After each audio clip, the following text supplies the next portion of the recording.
Oberin, werte Festgäste, Mesdames, Messieurs, très chère famille Gutmann. In ihrer 200-jährigen Geschichte hat die öffentliche Pfarrbibliothek St. Nikolaus wohl noch nie eine derart illustre Gästeschar empfangen dürfen. Ihr aller Anwesenheit ehrt die Familie Gutmann, sie ehrt unsere Bibliothek und sie ehrt die deutschsprachige Gemeinschaft Belgiens. Der Anlass für unser Zusammenkommen hat in der Tat einen besonderen Stellenwert und eine hohe Symbolkraft.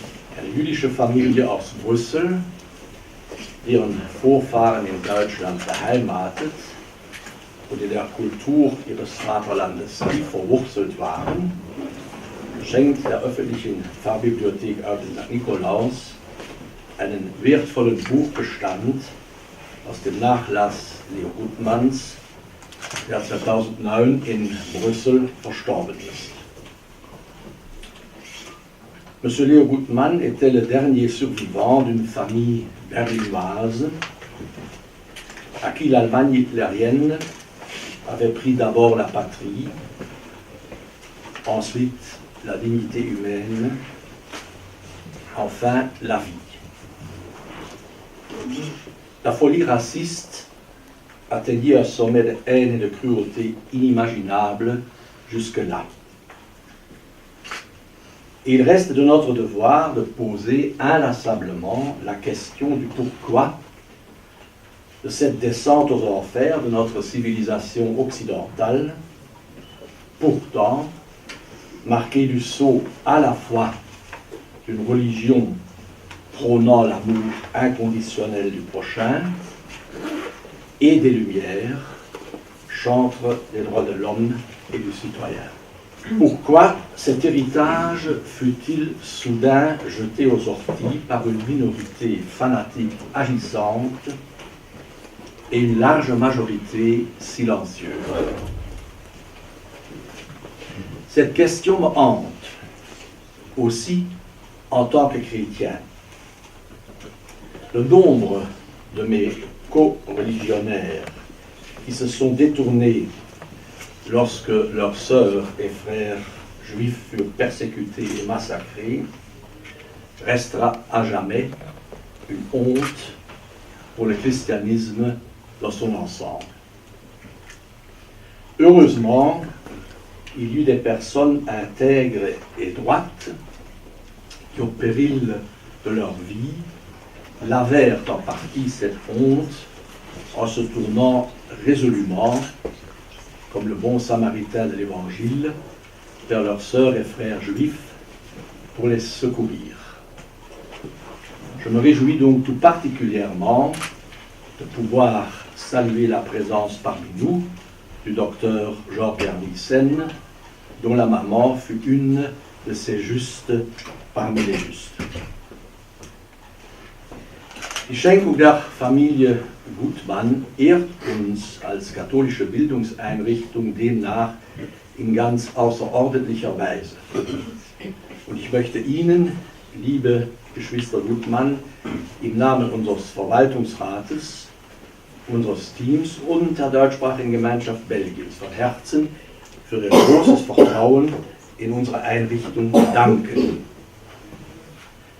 Ein besonderer Dank gilt auch der Bibliotheksleiterin, Frau Anne-Marie Minke-Ruet, welche die Beziehung zur Familie Gutmann mit viel Herzlichkeit und Feingefühl aufgebaut und gepflegt hat. Künftig wird der Bestand Gutmann sowohl in unserer Bibliothek als auch in der historischen Bibliothek im Staatsarchiv in Eupen für Forscher und interessierte Leser zugänglich sein. Und in diesem Zusammenhang sage ich auch Frau Else Serbaut, der Leiterin des Staatsarchivs in Eupen, und ihrer Mitarbeiterin Frau Anita Miller ein herzliches Dankeschön für ihre wertvolle Hilfe bei der Verzeichnung und der fachgerechten Betreuung der Sammlung Gutmann. Sie haben, um den Literaturwissenschaftler Adolf Muschk zu zitieren, diese Sammlung in eine bewegliche Ordnung gebracht. In eine Ordnung, der eine intensive und dynamische Auseinandersetzung mit der Geschichte des Judentums ermöglichen wird. Mögen viele diese Chance nutzen und sich die nötige Zeit nehmen, in eine Thematik einzudringen, die wie wohl kaum eine andere für die tragische Seite der menschlichen Existenz, für ihre dunklen Abgründe steht und deshalb im kollektiven Gedächtnis der Menschheit nie in Vergessenheit geraten darf. Um nochmals Musch zu zitieren: Wir haben mit unserer Zivilisation ein hohes Seil beschritten. Wenn wir uns nur rennend darauf halten können, werden wir stürzen. Deshalb ist auch Standhalten Bewegung. Ich danke Ihnen für Ihre Aufmerksamkeit.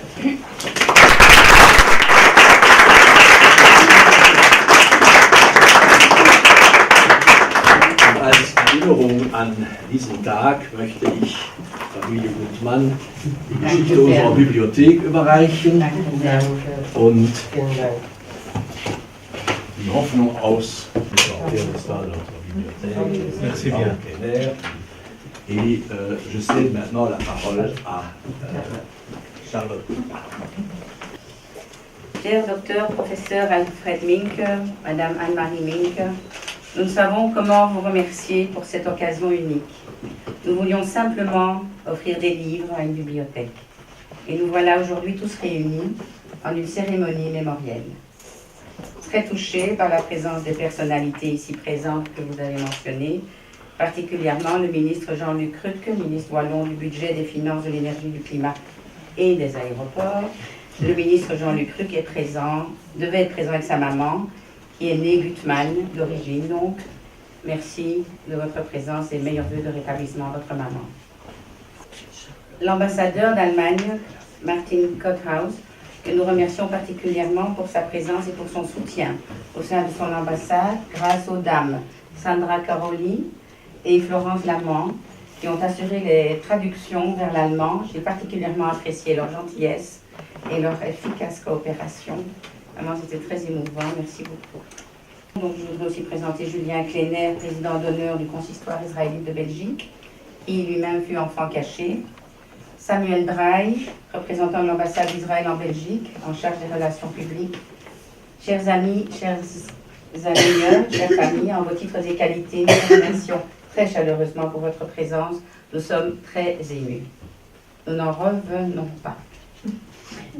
Après l'inauguration à Berlin-Est de la place Gutmann en 2008, du vivant de nos parents, par la bourgmestre Dagmar Paul de Malsdorf-Hellensdorf, après la cérémonie et la pose de 7 pavés de mémoire organisés par des lycéens dans ce quartier qui avait choisi l'histoire de la famille Gutmann comme projet de citoyenneté en 2013. Après aussi en 2013 l'exposition sur l'antisémitisme et la résistance dans le musée local où des photos immenses sur les membres de la famille Gutmann remplissaient l'espace grâce à une photo réapparue après 73 ans, quelques mois après le décès de notre père. Réapparu par miracle. Après l'inauguration en août 2018 du tableau de mémoire dans le cimetière à l'adresse où la famille habitait, qui explique l'histoire de cette famille que nous n'avons pas connue et dont notre papa parlait si rarement. La parole sur cette période de sa vie lui était trop difficile, trop douloureuse. Et puis surtout, il voulait protéger ses 3 filles, nous protéger du mieux qu'il pouvait de tous les fantômes qui le hantaient. Il faut préciser que leur maison avait été détruite et que le terrain était devenu un cimetière sous le régime de la DDR. Et tout cela à cause et grâce au livre Juden in Lichtenberg, publié en 1995 par Thea Gopperstein et Norbert Stein. Ce livre présente l'histoire de familles juives, parmi lesquelles celle de notre papa. C'est le nom de sa famille Gutmann qu'il faut retenu par le conseil communal en 2007 pour donner un nom à la place qui n'en avait pas encore. En tant que seul survivant de sa famille, né Léopold Gutmann le 2 septembre 1925, il aura été témoin de l'évolution du mouvement nazi et des limitations imposées dans sa liberté de mouvement et de pensée. Du seul fait d'être juif, sa vie aura été une restriction évolutive et permanente de l'instauration de l'antisémitisme en Allemagne. Je vous voudrais, permettez-moi de vous lire en allemand le texte que notre papa a lu lors de l'inauguration de la place Gutmann à Berlin. Guten Tag allen Anwesenden und besten Dank, dass Sie gekommen sind. Unser Dank gilt insbesondere dem Bezirksamt Marzahn-Ellersdorf von Berlin, sowie die Bürgermeisterin Dagmar Pohle und all jenen, die an der Benennung des Gutmannplatzes mitgewirkt haben. Es ist eine schöne Geste. Leider gibt es keine Grabsteine nach unserer Familie. Mehr als 20 Personen wurden deportiert und ermordet, obwohl alle überzeugte Deutsche waren, darunter auch meine 4 Geschwister und meine Eltern. Es war nicht leicht, 65 Jahre damit zu leben. Mein Vater und seine 3 Brüder dienten 1914 bis 18 natürlich für Deutschland, für ihr Vaterland. Sein Bruder Leopold fiel an der Front. Nach ihm erhielt ich meinen Vornamen. Sein Bruder Kurt war Sanitäter und rettete Hunderten von Kriegskameraden das Leben. Sein Bruder James verlor ein Bein an der russischen Front. Otto Gutmann, mein Vater, war in Belgien, Gent, stationiert. Nach dem Krieg kehrte er mit seinen Brüdern nach Berlin zurück. Zu Hitlers Zeiten erhielten die Brüder Gutmann das Kriegsverdienstkreuz für tapfere Dienste im Ersten Weltkrieg. Aujourd'hui, je dirais que c'est un bug informatique, mais à l'époque, il n'y avait pas d'informatique. Als das Gesetz herauskam am 1. September 1941, dass Juden den gelben Stern tragen mussten, da trug mein Vater links den Judenstern und rechts das Verdienstkreuz. Und er verstand die Welt nicht mehr. Was ganz und gar meine Meinung ist. Meine Mutter Charlotte Weil Gutmann war eine fromme Frau und stammte aus Ungarn. Ihre Familie hatte mehrere Rabbiner. Der Oberrabbiner Rosenzweig von Berlin war ein Onkel meiner Mutter. Obwohl ich mit dem lieben Gott abgesprochen habe, möchte ich das alterwürdige Gebet unseres alten Volkes vortragen, das Kaddisch, für alle unsere Verstorbenen aus dieser furchtbaren Zeit. Ich danke Ihnen für Ihre Aufmerksamkeit und wünsche alle Anwesenden eine glückliche Zukunft. Leopold Gutmann, alias Gutmann, Léon Gutmann en Belgique.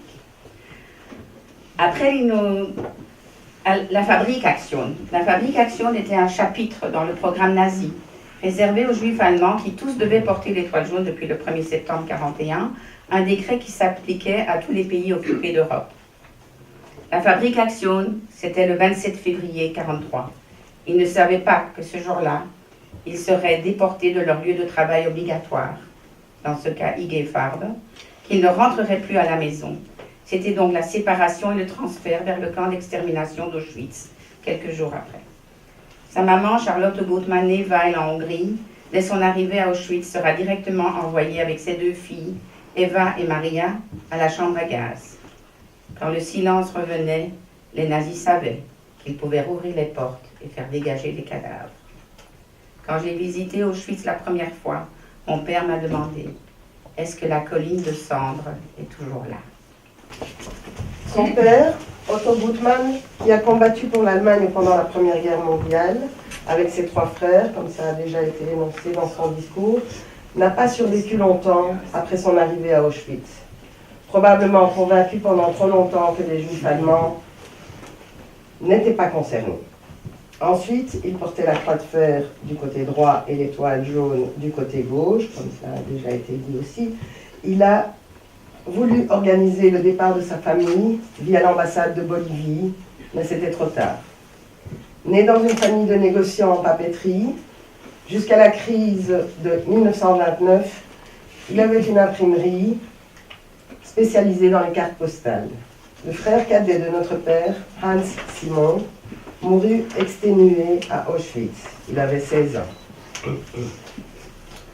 Son frère aîné, Berthold, engagé dans un groupe de résistants, fut arrêté en 1942 et envoyé à Riga. Il sera tué le 3 mars 1945 à Buchenwald, où son frère Léopold, notre père, arriva avec les rescapés de la marche de la mort. Avant l'arrivée de l'armée rouge qui libéra Auschwitz le 27 janvier 1945, les nazis avaient rassemblé tous les déportés valides pour les transférer de manière rude jusqu'au camp de Buchenwald en Allemagne, près de la ville de Weimar. Ce n'était pas la seule marche de la mort. Ce camp de travail et d'extermination fut libéré par les Américains le 11 avril 1945. Notre père aura donc survécu par quelques miracles et au dur labeur, à la faim et à l'autorité barbare. Il n'avait plus que la peau sur les os. Ses oncles, tantes, cousins et cousines n'auront pas non plus survécu à l'horreur nazie. Vous auriez remarqué les deux orthographes du nom Gutmann, G-U-T-H-M-A-2-N, par rapport à Gutmann, G-U-T-M-A-N. Depuis sa déportation, il était devenu le numéro 105 946, tatoué sur son bras. Quand les Américains lui ont demandé son nom, il a répondu Gutmann, et il fut inscrit comme Goodman à l'américaine. A good man, which he was, and a wise man too. À son arrivée en Belgique, il sera installé à Linkebeek dans un home pour orphelins de la Shoah, soutenu par le Joint Distribution Committee américain. Il tenait à son nom originel et gardera son passeport allemand jusqu'à la fin de sa vie, disant que si quelqu'un de la famille le chercherait, il le trouverait plus facilement. Personne ne l'a jamais recherché. En Belgique, il avait le droit de changer 3 lettres. C'est ainsi que nous portons le nom de Gutmann. Nous avons 6 heures d'interview organisées par l'ULB au nom de la Fondation Spielberg et aussi une interview réalisée par la Fondation Auschwitz. Je suis Simone Gutmann, donc la sœur du milieu. Du côté maternel, notre maman est née à Kiev, le 26 janvier 1934. Sa grand-mère, née Polichouk, et mariée Wolf Razanovitch, avaient été tuées dans un pogrom au début du siècle passé. Leurs 2 filles, Tsila et Paula, devenaient orphelines alors qu'elles n'avaient pas 5 ans. Paula, notre grand-mère, le seul grand-parent que nous ayons connu. Quand la campagne Barbarossa de l'invasion allemande s'annonce en URSS en juin 1941, les Juifs de Kiev paniquent et veulent se sauver vers l'Est. Un ami de la famille, soldat de l'armée, arrive à voler des documents de transport qui allaient permettre à une quinzaine de personnes de sa famille de prendre le train et finalement être sauvés en Ouzbékistan. C'était le cas de Tsila et Paula et de notre maman Zina, âgée alors de 7 ans et qui, sur la route pénible, devra survivre à la mort de son petit frère. Son grand-père, trop âgé pour voyager, décide de rester à Kiev. Il sera exécuté comme 33 770 juifs dans le massacre à Babi Yar, le plus grand massacre de la Shoah par balle, mené par les Einsatzgruppen et qui eut lieu les 29 et 30 septembre 1941. Dans ce cas, les Juifs ont dû creuser dans la forêt leur propre fosse. Aujourd'hui, c'est devenu une belle police.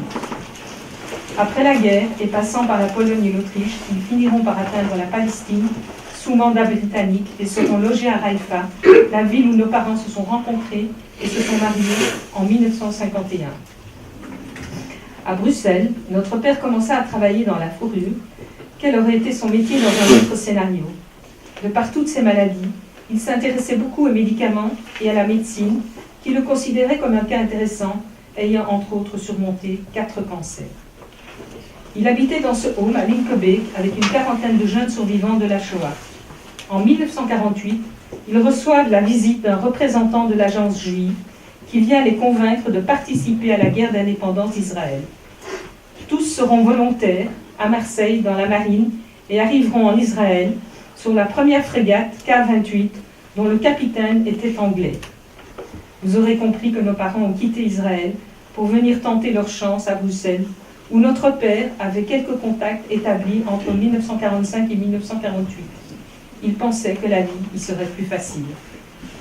Je suis Charlotte Gutmann, la fille aînée. Après 30 années de thérapie, je peux affirmer qu'à ma naissance, j'ai reçu toutes les peurs de mes parents. Quand on me pose la question, je dis que la peur fait partie de mon ADN. Avec le temps, j'ai pris la distance de leur passé horrible. Mais je n'ai jamais voulu avoir d'enfant, de peur qu'on me les prenne. Je suis obsédée par la vie des déportés de la famille, à qui je pense souvent et qui m'ont manqué depuis toujours. Ces tantes, oncles et cousins que nous aurions pu avoir, aimer et partager des moments en famille. C'est une grande frustration que de vivre avec des fantômes et les non-dits des parents. Je suis aussi obsédée par le timing, partir à temps. Car la famille de notre papa plus pu quitter l'Allemagne quand Otto Guttmann a compris qu'il fallait partir. Il avait payé pour des passeports à l'ambassade de Bolivie. Je vis aussi dans l'angoisse de perdre ma liberté, de mouvement et de pensée. Le mouvement, ça va encore plus ou moins, mais la pensée, elle est déjà très retenue. Nos parents sont restés très proches d'Israël, et ce n'est peut-être pas un hasard si je me suis engagée depuis longtemps contre la désinformation sur ce pays et ses citoyens. Ma dernière contribution fut de publier un magazine de 24 pages pour le 70e anniversaire de l'État d'Israël. Ce fut un encart dans la Libre et dans l'ADH le 14 mai 2018. J'ai pris des exemplaires en français et en anglais pour ceux que ça l'intéresse. Merci. On me pose parfois la question, mais pourquoi votre famille reçoit-elle tant de reconnaissance? Je pense que le travail de mémoire en Allemagne est très impressionnant, surtout à Berlin. Mais peut-être y a-t-il une autre raison. Le fait d'offrir 350 livres en allemand à la bibliothèque de Penn est devenu un fonds Guttmann. Nous ne nous y attendions pas. Nous voulions simplement donner une deuxième vie à tous ces livres. Faisant partie du peuple du livre, nous vous sommes d'autant plus reconnaissants et vous remercions du fond du cœur.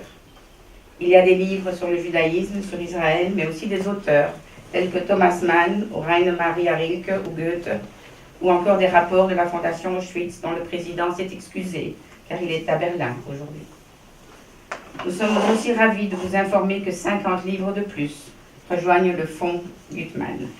Ils nous sont remis par nos amis Pedro et Paulette Weinreb ici. Paulette est présente ici. Les livres sont cachetés au nom de leur maman, Brunhilde Rath Weinreb, dont ça aurait été l'anniversaire aujourd'hui, si j'ai bien compris.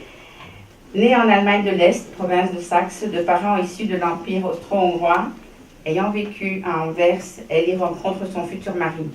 Ils furent sauvés au Portugal, où Pedro et Paulette sont nés. Pedro et sa famille vivent aujourd'hui en Israël. Son épouse, Régine Strasberg, est l'enfant que ses parents, tous deux survivants d'Auschwitz, n'espéraient plus. Car sa maman avait été une des victimes du docteur Mengele. Comme mes parents, en quelque sorte, et pour ne pas briser une chaîne imaginaire, j'ai voulu garder la nationalité allemande, alors que mes sœurs sont toutes deux devenues belges à leurs 16 ans. Aujourd'hui, cela n'a plus d'importance, car moi non plus, je n'ai pas de descendance. Mais j'ai le sentiment d'avoir gardé la même identité que celle qui me vient de mes ancêtres paternels, dont le seul que j'ai connu étant aimé est mon père. Je ne pouvais pas imaginer faire autrement que lui.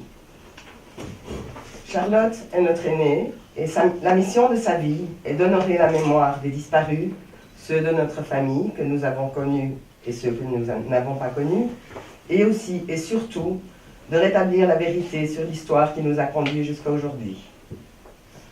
Un jour, je lui ai demandé pourquoi elle se sentait si investie, et elle a répondu « Je sais ce qui est arrivé, mais ce que je veux comprendre, c'est comment on y est arrivé, par quels moyens et par quelle stratégie. » Nous sommes ici aujourd'hui pour que les livres de nos parents, Léopold et Zina Guttmann, élisent domicile dans la bibliothèque régionale d'Eupen.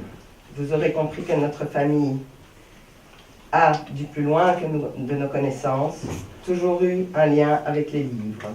Aujourd'hui, c'est notre neveu qui reprend le flambeau. Les livres sont, on peut le dire, une part importante de sa vie. Nous sommes infiniment reconnaissants pour cette belle initiative et remercions toutes les personnes qui ont participé à ce que la mémoire de nos parents subsiste dans cette bibliothèque. Merci. Je laisserai la parole à mon fils Julien, seul petit enfant de la famille. Il est aujourd'hui étudiant en histoire à l'ULB et à l'Institut Martin Buber, centre d'études sur le judaïsme qui fait partie de l'ULB. Julien est né à une date symbolique, le 27 février 1996. Il aura fallu 2 jours à notre père pour nous avouer que jusque-là, c'était une date triste, car c'était le dernier jour qu'il avait vu sa famille. Mais à partir de la naissance de son unique petit enfant, 53 ans plus tard, c'était devenu un jour de bonheur et une motivation pour lui de survivre à toutes ces maladies. Aujourd'hui, alors qu'est donnée une part de la vie intime de mon grand-père, ses livres, un temps disposé dans ses bibliothèques, comme le font les nôtres, nous vivants de nos bibliothèques, j'aimerais plus qu'un discours simplement de faire part d'une perplexité devant le destin des livres comme devant celui des autres. En effet, rien ne destinait ces livres à appartenir un jour à mon grand-père, ni à appartenir après à votre bibliothèque. Si un livre ne peut en lui-même rien dire de son possesseur, nous pouvons par contre deviner son portrait, vaguement, en creux, lorsqu'on le rencontre dans une bibliothèque personnelle. Une bibliothèque personnelle est plus qu'une suite de livres, et celle-ci persistera grâce au cachet en souvenir de mes grands-parents. Il y a bien sûr des exceptions. Par exemple, lorsque le livre est annoté, contient des passages soulignés. Alors est balisée la sensibilité d'un homme, souvent inconnu de nous, dans un livre. On songe aux livres d'occasion que nous pouvons acheter.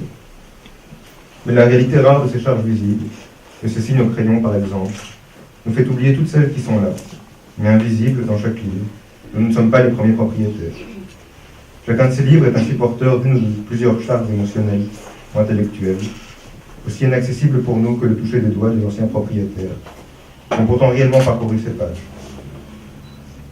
Quelle joie d'acquérir ou de consulter, ou de parler autour de nous d'auteurs nous ayant interpellés. Comme d'innombrables lecteurs anonymes nous ayant précédés, nous portons et faisons exister dans la durée ces œuvres.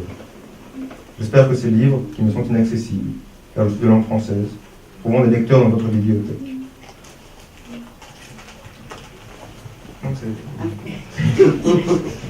Comme rien ne destinait ces livres à votre bibliothèque, il en va aussi de tant de vie, encore aujourd'hui, qui finissent ailleurs, là où ils ne pouvaient le prévoir, loin de leur lieu de naissance. Ils ont pour descendants des individus ne parlant pas leur langue maternelle, tel mon grand-père, mais aussi ma grand-mère. Né à Berlin, né germanophone, d'un père déjà berlinois et germanophone, les grands-parents de mon grand-père provenaient des territoires polonais annexés par la Prusse. Et sans doute, si pas ses grands-parents, au moins ses arrière-grands-parents devaient-ils s'exprimer en yiddish. La langue maternelle de la mère de mon grand-père, de Budapest, aurait, il semblerait, été le hongrois. Sous Joseph II, roi de Hongrie notamment, les Juifs d'Europe centrale furent scolarisés en allemand. Au XIXe siècle, les Juifs de Hongrie, après être passés à l'allemand, adoptèrent le hongrois dans la suite de la prise de conscience nationale hongroise. Nous avons une photo de la tombe des parents de Charlotte Weil, la mère de mon grand-père. L'épitaphe est en allemand. La situation linguistique de Charlotte Weil me hante parfois. Fille de germanophone, épouse à Berlin d'un germanophone, mère de germanophone, le hongrois n'aurait été pour elle qu'une parenthèse, comme l'a finalement été pour la famille Gutmann l'allemand, une parenthèse pour eux d'un ou deux siècles seulement. Ces données m'ont toujours laissé songeur. Nous pouvons tous l'être, nous demander dans quelle mesure nos descendants seront nos héritiers. Dans le cas juif, ces derniers siècles souvent, c'est la discontinuité qui semble être la continuité. Comme on dit un symbole de tout ce qu'il y a de fugace et d'instable dans nos vies humaines, que les vies humaines sont, elles aussi, faites d'une suite de parenthèses dont le lien nous interroge. Je vous remercie de m'avoir écouté. J'aimerais conclure par quelques vers de Nelly Sachs, poétesse juive berlinoise, concernant tout homme et femme qui, comme mes grands-parents, ont dû changer et de terre et de langue. Nous les migrants, nos chemins, nous les traînons derrière nous, comme des bagages, vêtus d'un lambeau du pays où nous faisions halte, puisant notre nourriture dans les poils de la langue apprise au milieu des lacs. Merci Julien.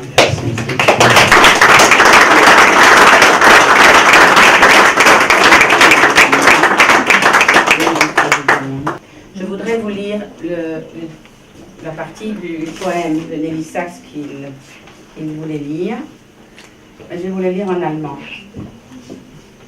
Also, wir Wandernde, unsere Wege ziehen wir als Gepäck hinter uns, sind wir mit einem Fetzen des Landes, darin wir Rast hielten, sind wir bekleidet, aus dem Froschtopf der Sprache, die wir unter Tränen erlernten.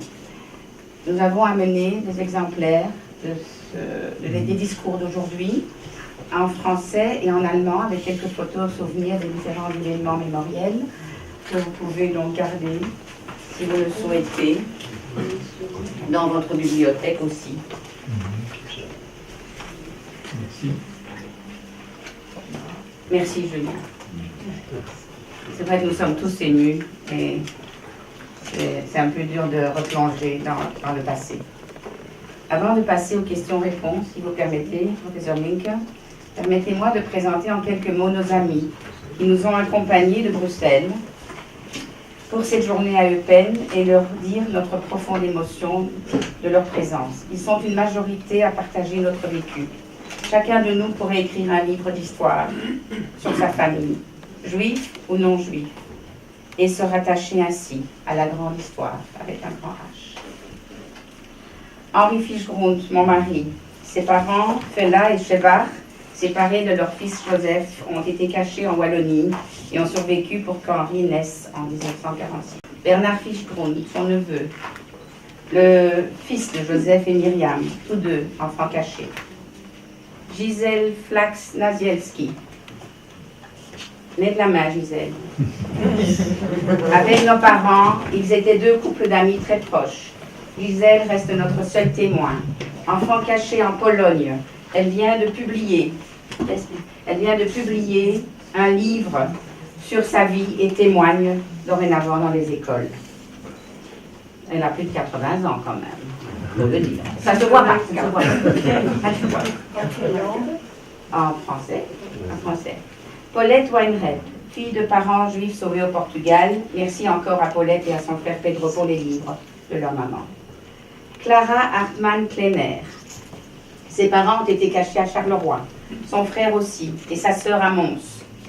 Du côté maternel, en Transylvanie, seul un frère survivra à une famille de 8 enfants.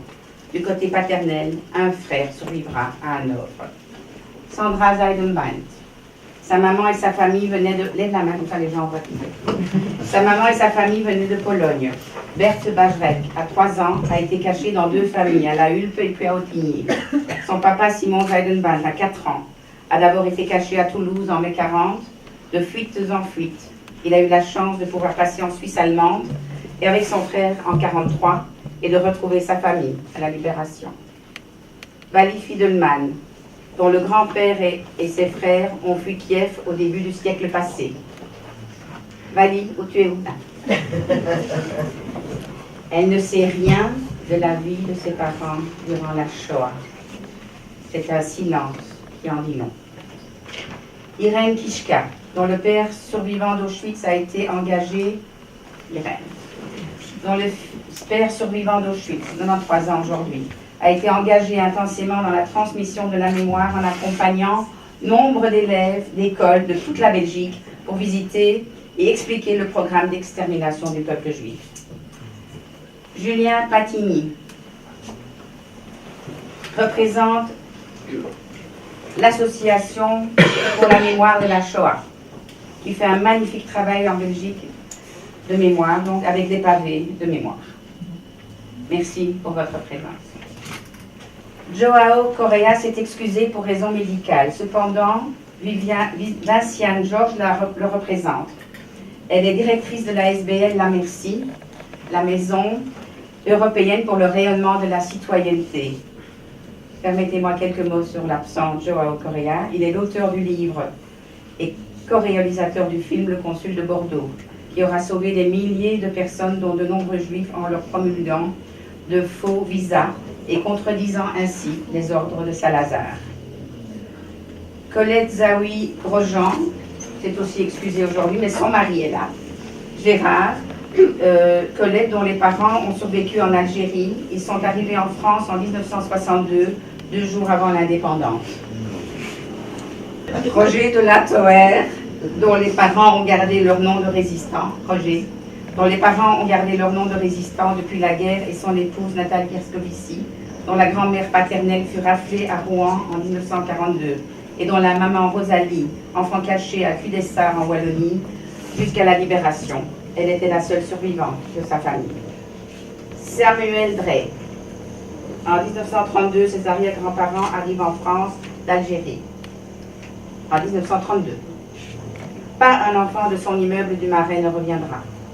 Seuls 2 frères de son arrière-grand-père, ayant perdu femmes et enfants, se donneront ensemble la mort, quelques mois après la libération des camps. Patricia Campbell, une amie de Simone, nous témoigne son amitié en disant « C'est avec un énorme plaisir que nous vous accompagnons, Simone, Marianne et toi, dans cette belle démarche en mémoire à vos parents et en soutien au peuple juif. » Elle m'a annoncé dans le bus que sa grand-mère avait caché une famille, un couple de juifs pendant la guerre à Bruxelles. Son conjoint, Willy de Volder, m'a avoué dans le bus en venant ici que son père, son oncle, pardon. Ça dépend ce que vous avez dit. Oui, ben voilà. Alors maintenant je me les mélange. Vous pouvez le dire à ma place, s'il vous plaît. Je vais me rappeler. Que son oncle est mort dans un camp. Il était résistant, arrêté en tant que résistant. Et son père a fui, a été arrêté et pour finir est devenu Pilote à la RAF. voilà, pilote à la RAF. Les Anglais, avec les Anglais pendant la guerre. Voilà. Merci.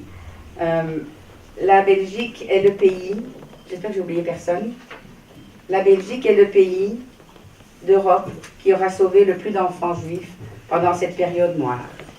Plus de 4000 enfants ont pu survivre grâce à un réseau de résistants dont certains furent juifs. Mes sœurs et moi-même voulons aussi remercier de tout cœur le baron Jacques Brotchi, président du Sénat du Royaume de Belgique, qui lui aussi est concerné. Voici son témoignage. Il ne pouvait pas être des nôtres aujourd'hui.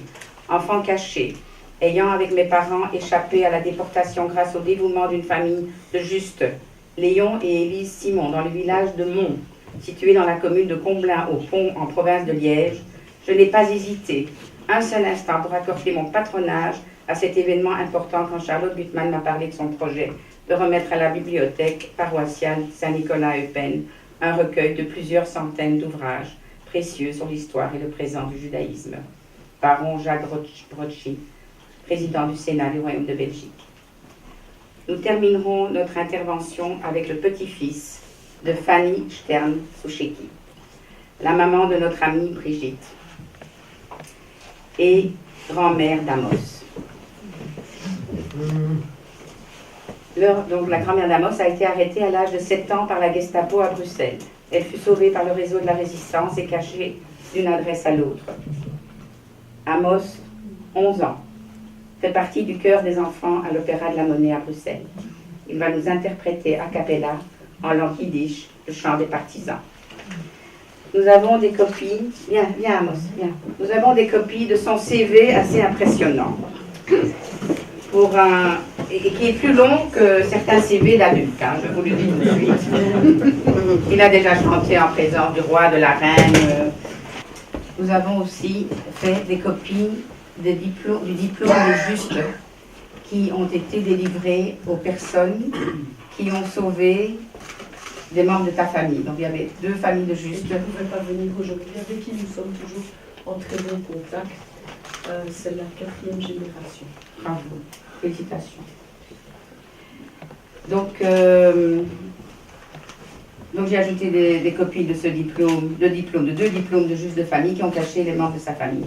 Les justes parmi les nations reconnus comme tels par le mémorial de Yad Vashem à Jérusalem en mémoire à des victimes juives de la Shoah. Nous allons laisser le micro, parce qu'il voulait un micro, ce jeune homme. Il y a des... Sag niet keimer als du gehst den letzten Weg. Rotschiemen bleien einfach stellen bleue Teg. Kommen wird nach unser ausgebänkte Show. Zweiter beugt an unser Trott mir seinen Do. Kommen wird nach unser ausgebänkte Show. Zweiter beugt an unser Trott mir seinen Do. Von grünen Palmen bis weißen Land von Schnee. Wir kommen an mit unser Bein, mit unser Weg. Und wo gefallen sie, das spritzt von unser Blut. Sprotzen wird dort unser Quor, unser Mut. Und wo gefallen sie, das spritzt von unser Blut. Sprotzen wird dort unser Quor, unser Mut.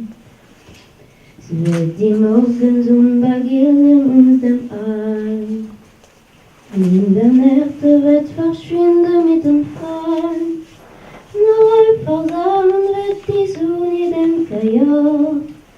Wie ein Parole, so gehen das Lied von dort zu dort. Nur versammeln wird die Sonne in dem Kajak. Wie ein Parole, so gehen das Lied von dort zu dort. Ne dis jamais que tu vas de ton dernier pas. Quand les jours bleus sont écrasés sous un ciel bas, ne viendra que nous avons tant espéré. Frappant le sol, nos pas diront, nous sommes là. Ne viendra que nous avons tant espéré. Frappant le sol, nos pas diront, nous sommes là. Bravo.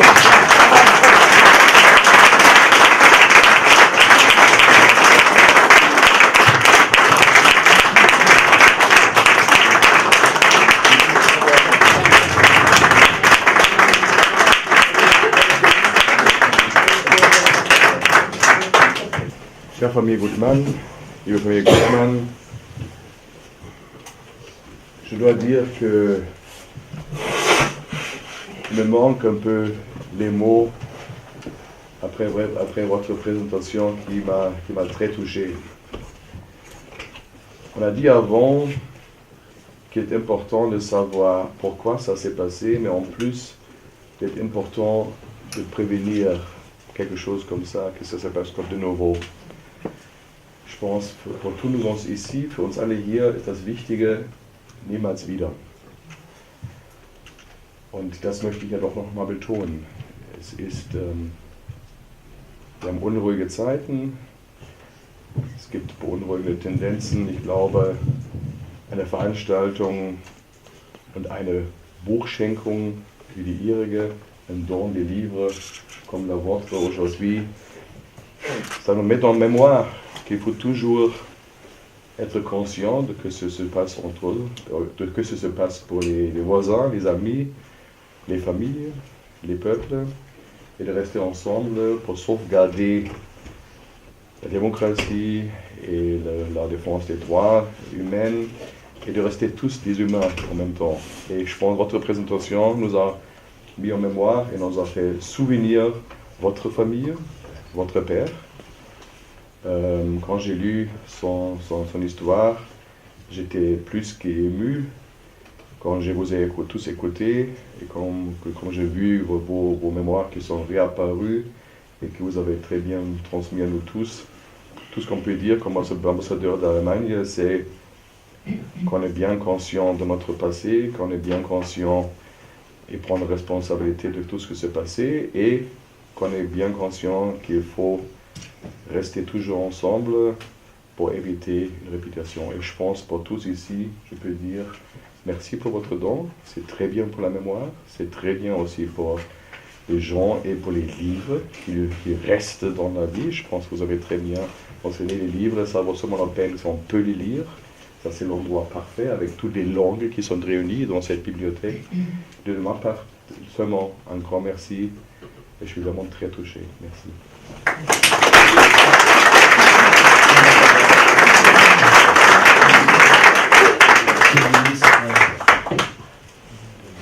Merci de me céder la parole.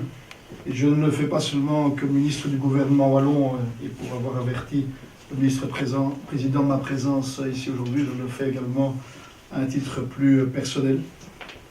Puisque, comme on vous l'a dit, ma maman qui devait m'accompagner était le même Gutmann, G-U-T-M-A-2-N. Les orthographes sont diverses. Elle aurait dû m'accompagner, mais elle est aujourd'hui à IT pour avoir perdu elle-même il y a quelques semaines sa maman qui avait 107 ans. Il y a un temps pour tout. Et son frère Yvan, qui était un peu plus jeune. Et en vous écoutant, je me dis qu'il y a beaucoup de choses qui nous rapprochent. Mon frère, ma soeur et moi, nous avons eu cette chance dans la vie de pouvoir être élevés par notre grand-père, Joe Gutmann. Je dis Joe parce qu'il faut croire qu'en anglicisme c'est tout à un certain moment. Joseph.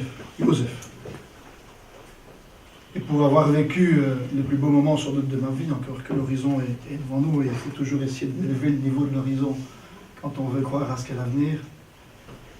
Pour avoir vécu avec lui une quinzaine d'années, il nous disait, lui était d'origine polonaise, qu'il n'avait pas de famille, qu'il n'avait plus de famille. Et pourtant, je me souviens bien qu'il parlait de Léon. Je me souviens bien qu'il évoquait Léon, à Bruxelles.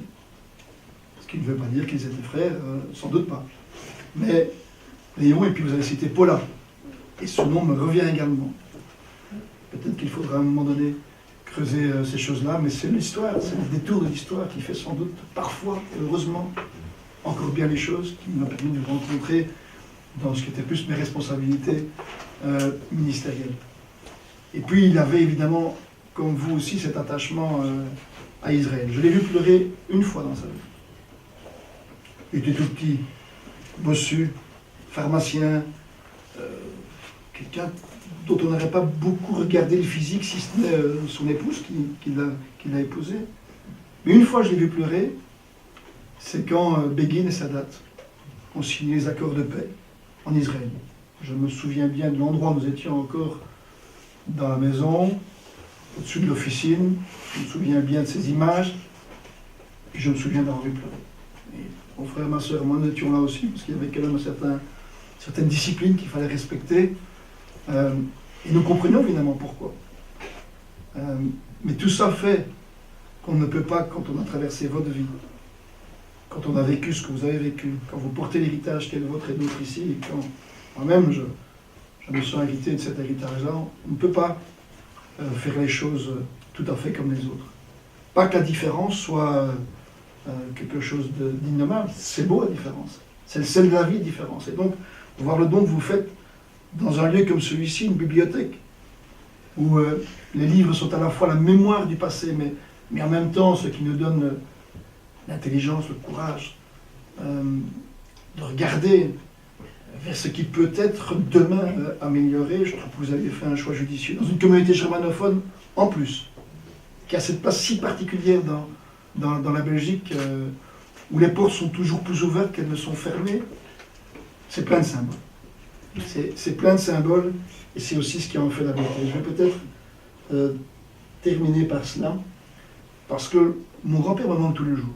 C'est inévitable, tout comme vous me pardonnerez de l'évoquer très brièvement aussi, tout comme Jean Goll, puisque c'est Jean Goll qui m'a amené vers le Parti libéral. Moi, quand j'étais étudiant, j'appartenais à un mouvement d'extrême gauche qui s'appelait Alternative Libertaire. Voilà.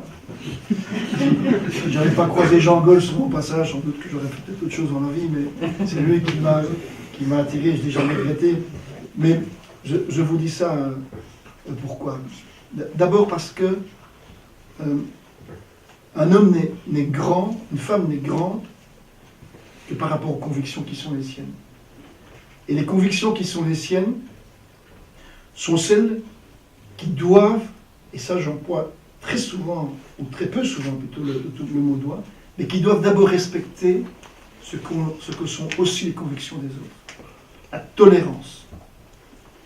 Et c'est uniquement comme ça que l'on peut avancer. Et donc quand je vous dis que mon grand-père me manque le jour, j'ai gardé de lui, non pas des livres, encore que le goût de la lecture. Je ne m'endors jamais sans livre. Quelle que soit l'heure à laquelle je rentre, je ne m'endors jamais sans livre. Je préfère m'endormir dans un fauteuil et avoir lu que me plonger dans un lit sans avoir lu. J'ai gardé de lui un souvenir matériel. C'est un tissu. Quand je dis un tissu, une marque que l'on apposait sur ceux qui étaient d'origine juive et qu'on appelait une étoile. Il semblait pas que c'était une étoile. Il le portait. Et moi, j'ai gardé ça de mon grand-père. Il y a mes enfants qui ne portent par hasard le prénom de Rachel et Nathan.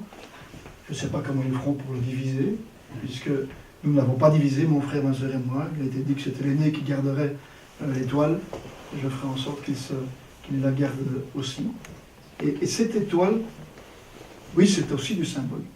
Mais c'est un symbole tellement dur.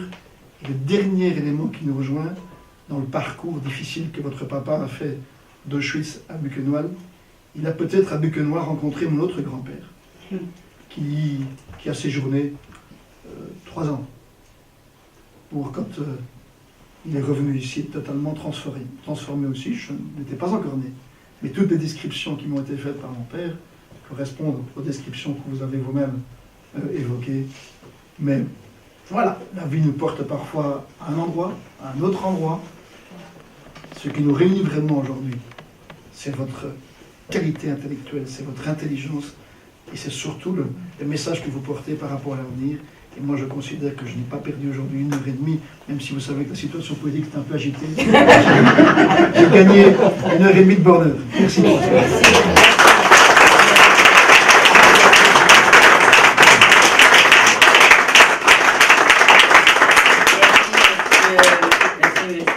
Merci, Monsieur Clubhouse, l'ambassadeur. Je voudrais donner la parole, si tu veux bien, Julien.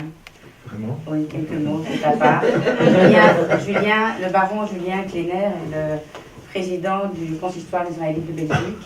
Il fut enfant caché, très jeune, et il a retrouvé son père après la guerre, mais sa mère bien après, puisqu'elle était envoyée dans un sanatorium en Suisse et qu'il l'a retrouvée en 1950. Merci Julien. Je n'ai vraiment rien préparé. Je ne savais pas que j'allais prendre la parole. Donc je vais me laisser aller à mes émotions. Il y a quelques idées, peut-être quelques platitudes qui me passent par l'esprit.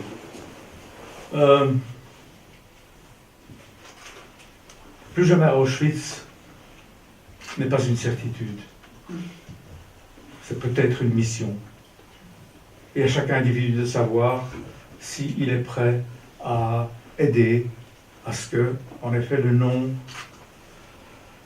de ces lieux de détresse, de meurtre, ne réapparaissent pas dans d'autres pays, dans d'autres endroits, mais sous la même forme.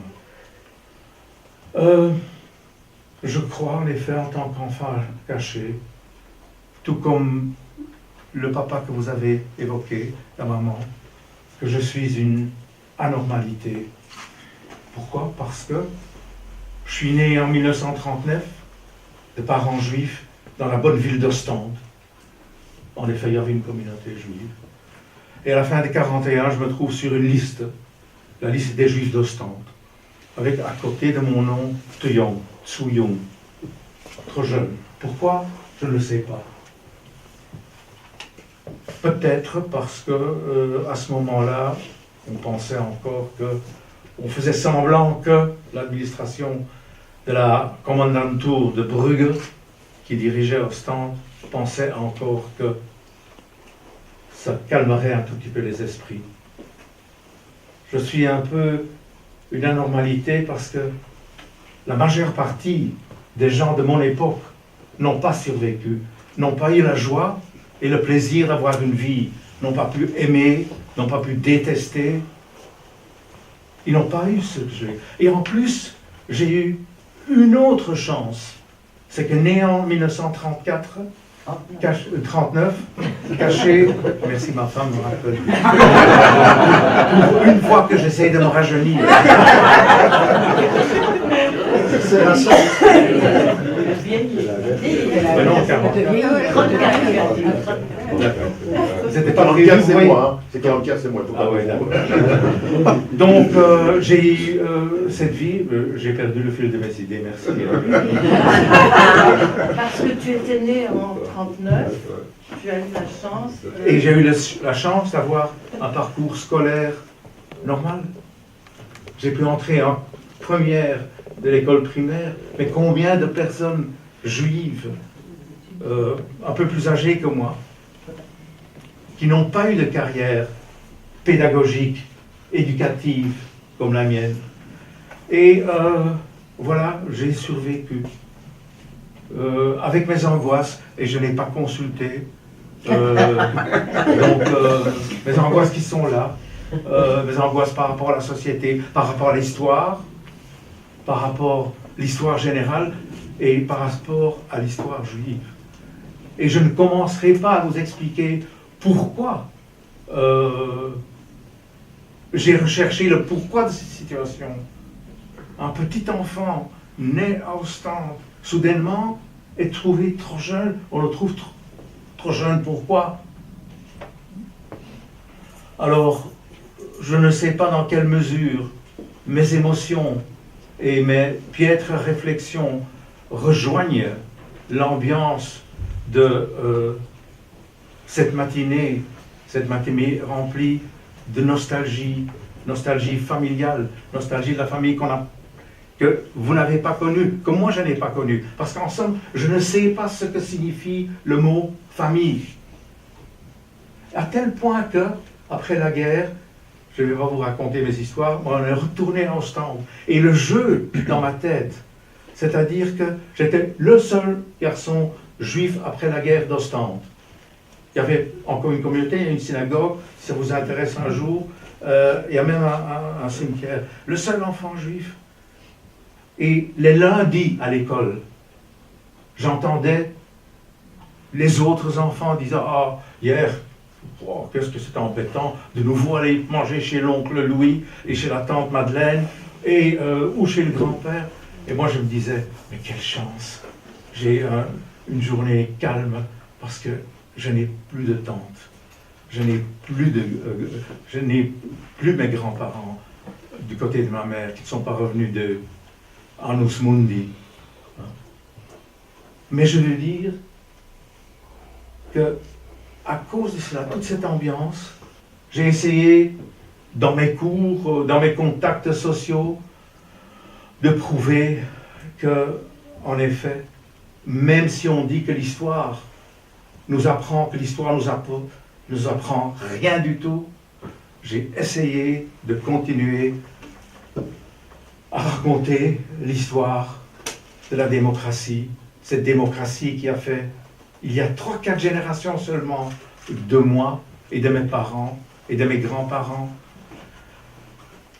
des personnes égales à d'autres, puisque il ne faut jamais oublier que dans l'histoire d'Europe européenne, les Juifs n'ont été émancipés que dans certains pays au début du XXe siècle et d'autres au XIXe siècle. Et cela grâce à la démocratie. Et mon combat pour la démocratie, que je semble perdre maintenant, eh bien, il était inspiré par mes tristesses, mes joies, et un espoir que j'ose même appeler messianique. Merci.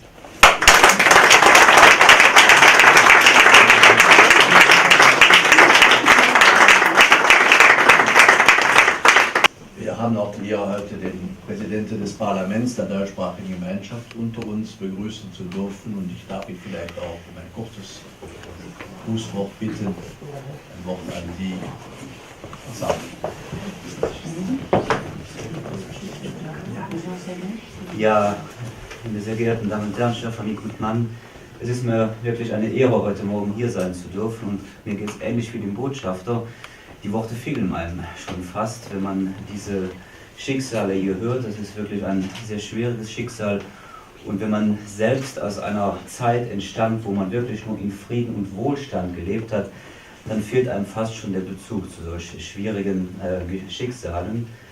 Ich muss allerdings auch sagen, ich spreche von Wohlstand und von Frieden. Wenn man sich heute in der Welt ein wenig umschaut und insbesondere auch in Europa und in der näheren Umgebung, dann wird einem schon manchmal auch Angst und Bange, wenn man sieht, wohin wieder so manche Tendenz führt. Es sind wieder Menschen in Europa, in den Parlamenten einbezogen, die von Abspaltung, von Trennung, von nationalen Egoismen, von Rückbesinnung auf die eigenen nationalen Eigenständigkeiten sprechen, die von Spaltung sprechen. Und da muss man wirklich sagen, während den Anfängen, selbst wenn wir sicherlich heute noch nicht so weit sind, wie man in den 20er oder 30er Jahren ist, so ist die Tendenz trotzdem gegeben. Und ich glaube wirklich, dass es da wirklich von größter Bedeutung ist, dass gerade auch die Generationen, die diese Schicksale nicht selbst miterlebt haben, und da gehöre ich selbst ja nun auch zu, diese Arbeit an das Nicht-Vergessen und auch an die Mahnung weiter fortführen. Und so ist es mir wirklich eine Ehre. Je suis vraiment fier que c'est la Communauté germanophone, que c'est une institution de la Communauté germanophone qui peut maintenant héberger le don de votre famille. Ces livres, c'est vraiment une fierté pour notre communauté et je vous remercie très vivement. C'est vraiment un grand geste de votre famille. Vielen Dank, dass ich dabei sein kann. Für mich ist es wirklich eine Freude, wie schon gesagt, und wir auch als Parlament der deutschsprachigen Gemeinschaft arbeiten daran weiter. Wir haben auch in der Vergangenheit übrigens mit der Auschwitz-Stiftung schon so einige Veranstaltungen organisiert und ich hoffe, dass wir diese Arbeit auch im Parlament weiterführen können. Sie ist wirklich von allergrößter Bedeutung, denn eines darf man, nie ist es eben schon gesagt worden, niemals vergessen. Danke für die tolle Geste und merci beaucoup que je vous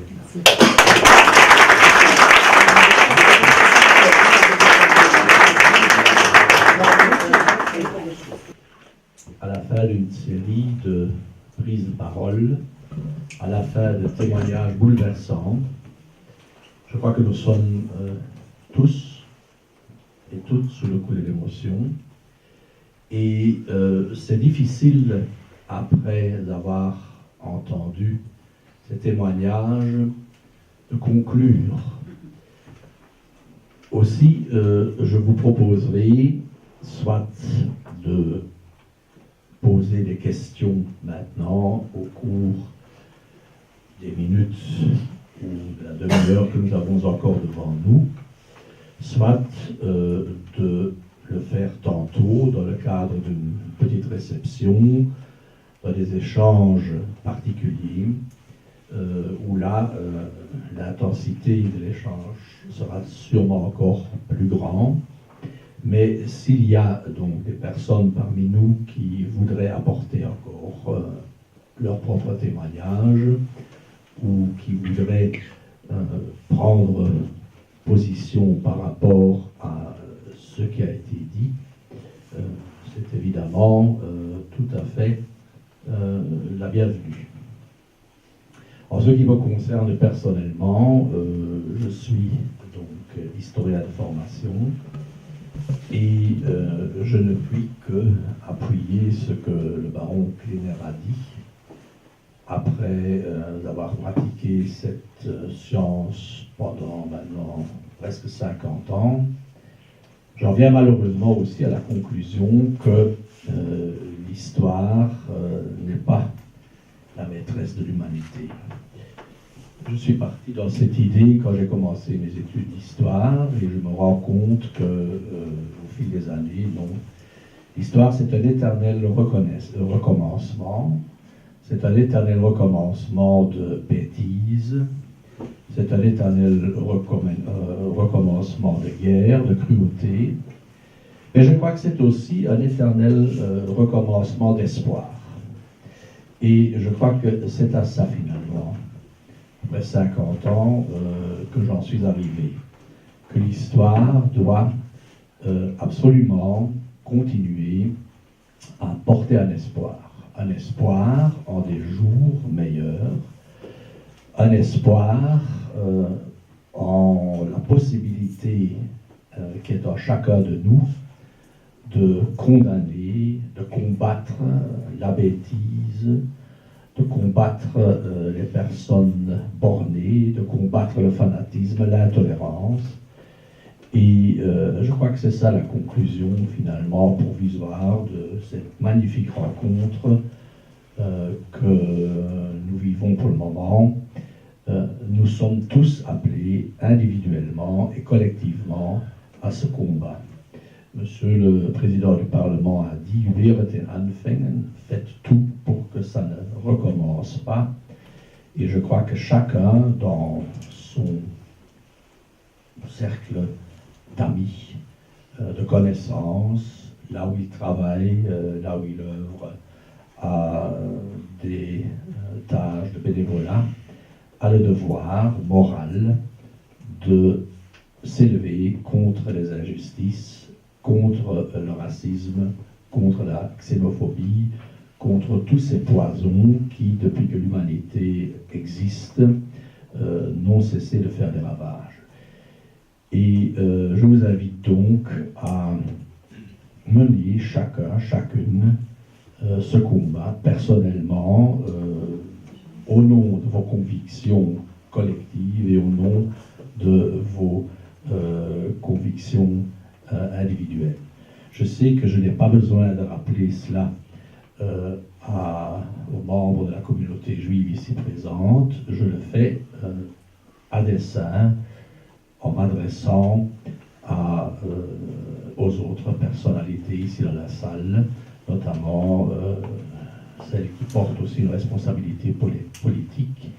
Et je vous remercie encore une fois au nom de la bibliothèque de tout cœur pour cette magnifique donation et surtout pour ces moments d'intense émotion que vous nous avez donné à vivre. Merci.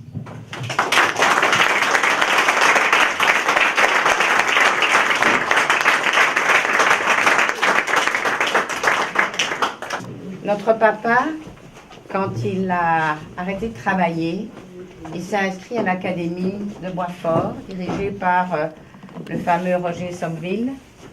Et pendant 15 ans, il a peint des tableaux. Et donc nous avons choisi hier dans la collection de 300 tableaux qu'il nous a laissés, nous avons choisi ce tableau-ci pour la bibliothèque, en espérant qu'il vous convient et qu'il reste un souvenir de son passage, à part les livres, une peinture. Voilà. Merci.